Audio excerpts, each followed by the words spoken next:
Howdy, folks out there. Welcome to another episode of Circle Learns Music. I got this here piano, and I really actually belong. I just graduated from acolyte mode, barely, so I belong in oracle mode on this piano. And speaking in musical terms regarding this Infinite Songbook, which is a card game I made that helps musicians to either learn a new instrument, it helps non-musicians to learn an instrument in the first place. That's acolyte mode. Oracle mode, you're getting a little better at the instrument. You're kind of familiar with the chords, so now we're going to bring in the parameter of time and of the notion of playing chords next to one another, and the jump from one chord to another is its own thing, and you can start to realize that in Oracle mode. And then when you get bored with Oracle mode, you play it in Sorcerer mode, and basically you use it in Sorcerer mode to build a song, and you're just building a chord structure for you then to make more complex and flesh it out. I like the metaphor of that it's like a bone structure for a metaphysical song creature. So that's what we're doing here today. I'm going to try and use the Infinite Songbook in Sorcerer mode to summon a musical creature, and I'm starting with the bones. So shuffle the deck. One helpful hint is maybe to look through and make sure you don't have any of these play cards next to one another, which I'm not going to do. I'm just going to go for it. Hopefully things will work out in my favor. So, there it is, the Infinite Songbook. And I'm just going to pull cards off this until I hit a play card, I call them. So that's a D7, an F, an A sharp, a D, and a play. First step is you just play through and see what it sounds like. I like to give them fairly even timing at first, and then I can decide, oh, maybe I should jump quick from that chord to this chord and then hold that chord for a while until it's time to... So this is the compositional game of the mode. This is the compositional mode of the game, where you use your musical sensibilities and musical opinions to make corrections to this generated chord sequence. Ooh, that's nice. I almost want that to be a 7 too. But okay, so here's the D7 to the F.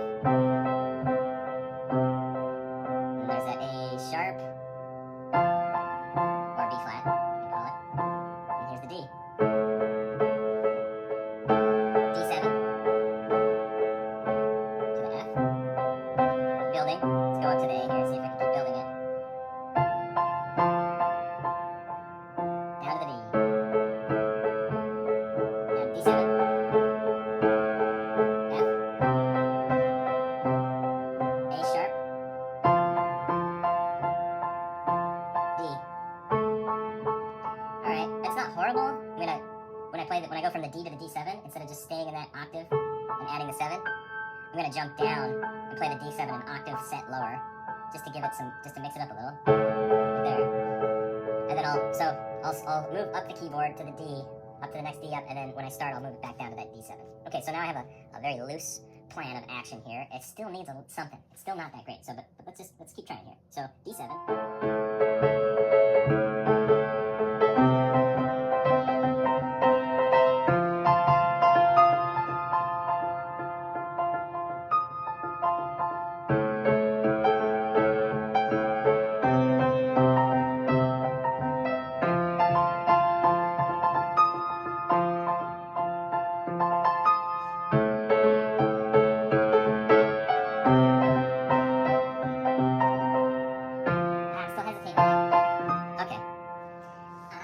It's kind of generic. See, it feels like something I've heard before. But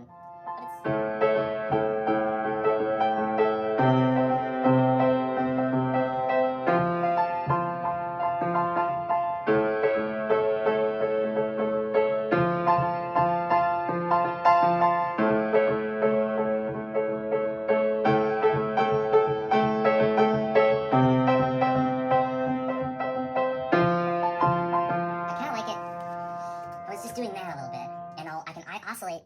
I think it improves things if I oscillate from the A sharp to the D to the A sharp to the D, and then eventually let the D break into a D7 F, and then maybe put a 7 on that F too. A little bit after the fact, like hit the F major, but then add the 7. Let's just try that little readjustment. I don't want to keep you here for too long here. Just long enough for you to understand how awesome the power of the Infinite Songbook is, and how it can help you to write a very pleasing song that you can then become rich and famous from. This is like a golden egg laying hen. And this here egg, I wouldn't say it's gold, but let's try to make it work. And there are people who are way better at piano than I am, who might be able to make this work.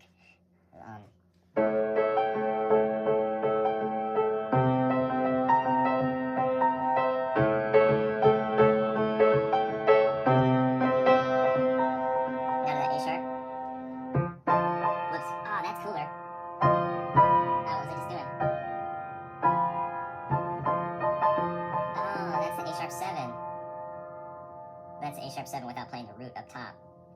I like that. I think I like that. Oh, that was an accident. Now I'm dabbling in 7s all over the place on this. But it just has that 7s vibe, that jovial, lighthearted. So, D7,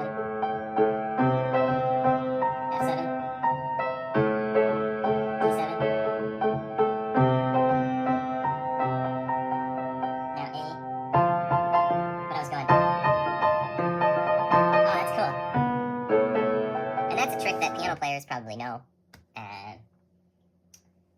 Because no, I don't think it ever really sounds great when you play a 7th.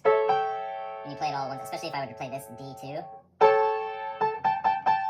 It's not the greatest, but when you spread that out, and if I were to play this D and then the 7 up here, that sounds way more pleasing, I think. And that's what I was doing by accident with that A sharp. So you see how even if you don't make a song of things, how it's a learning experience, and I think this is kind of becoming a little bit of a fun kind of 3-chord song, actually. But we got the D sharp 7.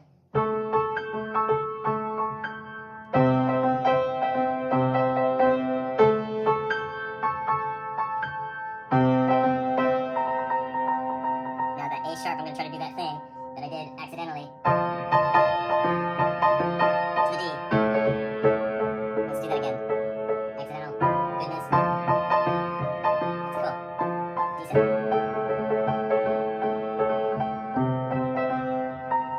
Whoops. A sharp 7, but I'm playing the wrong root up here. Basically, I'm making a triad, but instead of hitting the 1 I'm hitting the 7. Because I'm hitting this 1 down here with both of my. It's got that.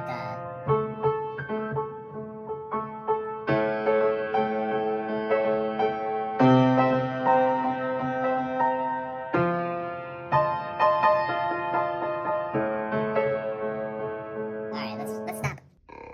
Monkeying around here. And I'll just play through this progression in a way that I feel is pleasing, and then we can stop this madness.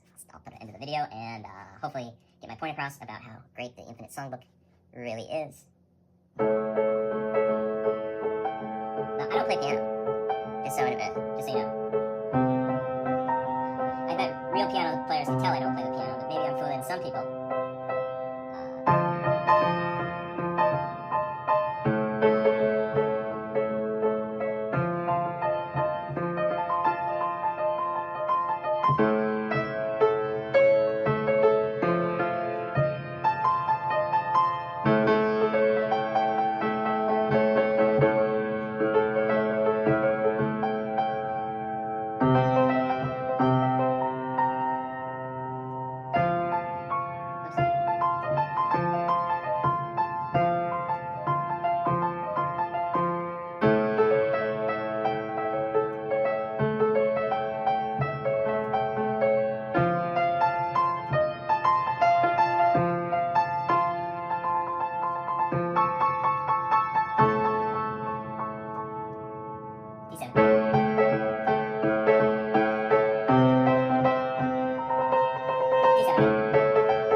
I can draw from this, instead of just doing these chords straight. Allow your sense of boredom and frustration to guide you into new territory.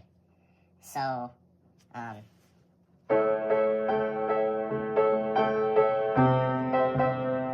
see, there's no 7 on the And maybe I could just play an F major chord. Maybe I could play F in the ionic mode and it'll be okay. That 7, it's almost like I feel like frustrated with that F is just an F. So I want to make it an F7. So I'll listen to that and see if it's actually better than playing F. And I think it is. And the whole point of this is to kind of teach yourself music, but also teach yourself musical sensibilities.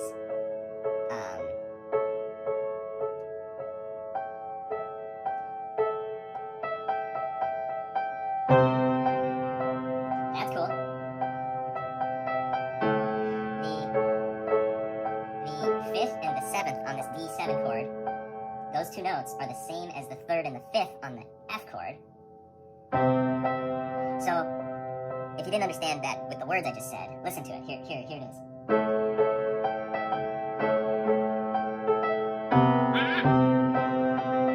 See? Same notes.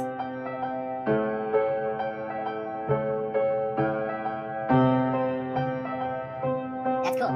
That's like a song. That's like the beginning of a song. I feel like that is actually a tasteful way to transition back and forth between those two. They have those notes in common. So there. If I just played through that straight, I wasn't even comprehending that was occurring. And now, sitting with it for a second, that is an actual cool move.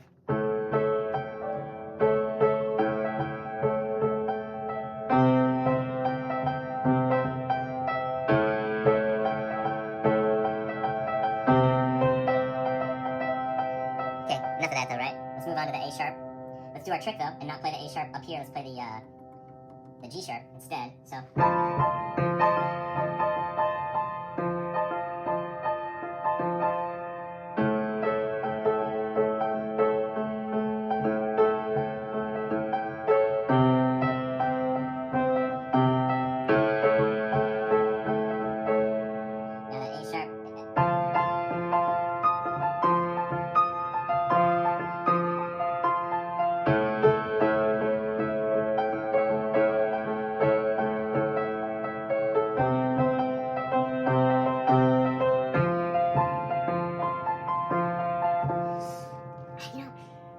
I'm just not liking how this A sharp is fitting in. It's kind of throwing a wrench in the whole thing. Even though I should be liking it, because the A sharp is the 4th to the F. It's like one of the noodle crutch lands you.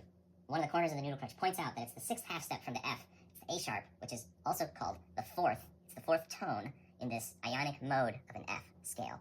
And so it's right in there if I'm playing the ionic scale in F. Oh, but if I'm playing an F7 and it's in mixo, that A sharp isn't in there anymore.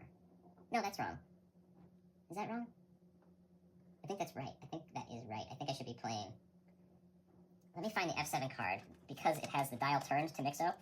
One of these days, I'm just gonna bust out my actual primitive noodle crutch, where I could actually turn the dial. Here's a picture of the noodle crutch. And there's dynamism here. There's mobility involved, where these wheels all spin independent of one another. And you can line it up, and it'll show you what to do. But right now, I have all of these wheels spun on each one of these cards for, this is an E Phrygian orientation of the noodle crutch permanently on the card. It's not dynamic. It's nice to have one that's dynamic that you can spin around. But right now, I know I have one permanently fixed to F7. And I want to try to prove something to myself and everyone else. I'm just going to try to space some of those play cards out as I go. Oh, here we go. So. Oh. I was wrong. It's still the 4th. Still the 4th. Still the 4th. Oh, is that a doggy?